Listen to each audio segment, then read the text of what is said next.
দেশত আহি পালো আমি শিক্ষা লভিবৰ বাবে কুলগুৰু বশিষ্ঠদেৱৰ আশ্ৰম সৰ্ববিদ্যা লাভ কৰি গুৰুৰ কাষত ৰাখিব লাগিব আমি সূৰ্যবংশৰ নাম নে কি কোৱা ভাইহঁত?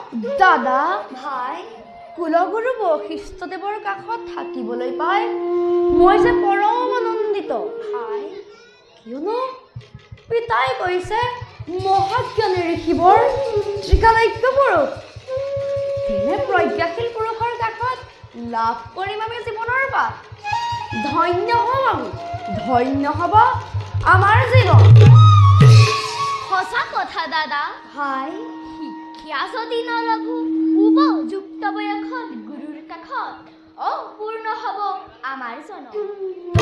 দাদা গুৰুৰ আশ্ৰমত প্ৰৱেশ কৰাৰ পিছৰে পৰা অৰণ্যৰ প্ৰতিকূল পৰিৱেশে মোক পাহৰাই পেলাইছে সকলোবোৰ ভোগবিলাস বৈভৱৰ কথা।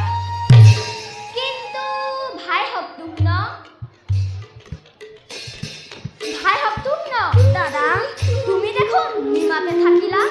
দাদা শিক্ষা পাবৰ ইচ্ছা মোৰ প্ৰবল হয়, কিন্তু দাদা ত্যাগ কৰি অতীত থকা যেন কিয় জানো দাদা খনে খনে পৰিছে মনত পিতৃ মাতৃ কমে সকলো আত্মীয় চলনত আজি দাদা অৰণ্যৰে পৰিৱেশত শিক্ষা লাভৰ ইচ্ছা মোৰ নাই দাদা।